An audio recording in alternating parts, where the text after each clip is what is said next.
Hello guys. അപ്പോൾ ഉച്ചയ്ക്ക് ഇന്ന് കോളേജ് വിട്ടിരിക്കുകയാണ്. ഉച്ചയ്ക്കല്ല, വൈകുന്നേരം 3 മണിയായി. അപ്പം പൊങ്കാല ആയതുകൊണ്ട് തലേദിവസമായിരുന്നു. അപ്പം ഇന്നായതുകൊണ്ട് നേരത്തെ വിടുമല്ലോ. അപ്പം നമ്മൾ ഇതാ ബ്രൗണി എല്ലാവർക്കും ടേസ്റ്റ് ചെയ്യാൻ വേണ്ടി കൊണ്ട് കൊടുക്കുകയാണ്. നമ്മളെ ചേച്ചി, എൻ്റെ ചേച്ചി ഹോം ബേക്കറാണ്. അപ്പം ചേച്ചി തന്നുവിട്ട ബ്രൗണിയാണ് ഗൈസ്. അപ്പം എല്ലാവർക്കും നല്ല അടിപൊളിയായിട്ട് ഇഷ്ടപ്പെട്ടു. നല്ല സോഫ്റ്റ് ബ്രൗണി ആയിരുന്നു ഗൈസ്. ഞാനും കഴിച്ചപ്പോൾ ഞാൻ എന്താ വിട്ടു ശരിക്കും പറഞ്ഞാൽ നല്ല അടിപൊളി ടേസ്റ്റ് ആയിരുന്നു.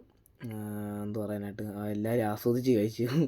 അപ്പോൾ അത് നമ്മൾ ഷിനോയ് ബ്രോയ്ക്ക് കൊടുത്തു. അപ്പോൾ ഐശ്വര്യം ദേവിയാണ് ടേസ്റ്റ് ചെയ്തത്. ഷിനോയ് ബ്രോയ്ക്കും പേഴ്സണലി നല്ല അടിപൊളിയായിട്ട് ഇഷ്ടപ്പെട്ടു. അങ്ങനെ നമ്മൾ നേരെ ജോഷുവയ്ക്ക് കൊടുത്തു. ജോഷുവയ്ക്കും നല്ല അടിപൊളിയായിട്ട് നല്ല ഇഷ്ടപ്പെട്ടു. അപ്പം എല്ലാവർക്കും ബെസ്റ്റുള്ള ഏകദേശം നമ്മൾ അറിയാവുന്ന ആൾക്കാർക്ക് കൊടുത്തു. അപ്പം റിവ്യൂ ഒക്കെ നല്ല പോസിറ്റീവ് റിവ്യൂ. അത് ഹെക്സിനെ ഉണ്ടായിരുന്നു, ദിയ ഉണ്ടായിരുന്നു. അപ്പോൾ അവർക്ക് രണ്ടുപേർക്കും കൊടുത്തു. അപ്പം അവർക്ക് നല്ല അടിപൊളിയായിട്ട് ഇഷ്ടപ്പെട്ടു. അത് ഹെക്സിൻ കഴിച്ചെടുത്തത് ദിയ കഴിക്കാൻ പോവുകയാണ്. അപ്പം ദിയയും കഴിച്ചിട്ട് നല്ല അടിപൊളി റിവ്യൂ ആണ് പറഞ്ഞത്. അവർക്കും നല്ല അടിപൊളിയായിട്ട് ഇഷ്ടപ്പെട്ടു.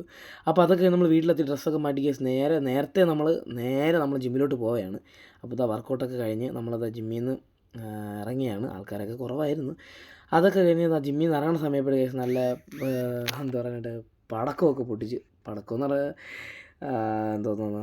അതൊക്കെ കഴിഞ്ഞ് നമ്മൾ നേരെ പ്രോഗ്രാമൊക്കെ വീട്ടിൽ പോയി ഡ്രസ്സൊക്കെ മാറ്റി പ്രോഗ്രാം കാണാൻ പോയി. ഇത് നമ്മളെ വഞ്ചൂരാണ്.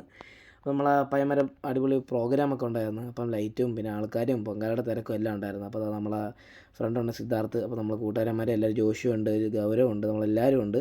അപ്പോൾ അതൊക്കെ കഴിഞ്ഞ് നമ്മൾ നേരെ നമ്മൾ ജല ഹോസ്പിറ്റലിൻ്റെ അവിടെ പ്രോഗ്രാമിന് പോയി. അടിപൊളി പ്രോഗ്രാംസ് ആയിരുന്നു. നല്ല ഗാനമേളയും എന്തോ പറയാനായിട്ട് നല്ല അടിപൊളി. നമ്മളൊക്കെ നല്ല ഓണായി നല്ല ഡാൻസ് കളിച്ച് നിൽക്കുന്ന സമയമായിരുന്നു. അപ്പം പേഴ്സണലി നല്ല ഇഷ്ടപ്പെട്ടു ഗാനമേളൊക്കെ. നമ്മളെ അടിപൊളിയായിരുന്നു. അപ്പം അതൊക്കെ കഴിഞ്ഞ് നമ്മുടെ വേറൊരു സിംഗർ ഉണ്ടായിരുന്നു അതൊക്കെ കഴിഞ്ഞ് നമ്മളവിടെ അവർ തന്നെ എന്തു പറയാനായിട്ട് ഐതിഹ്യം മീൻസ് റിച്വൽസിൽ പെടുന്ന ഒരു ഡാൻസ് ഉണ്ട്. പേര് എനിക്ക് കറക്റ്റായിട്ട് അറിയില്ല.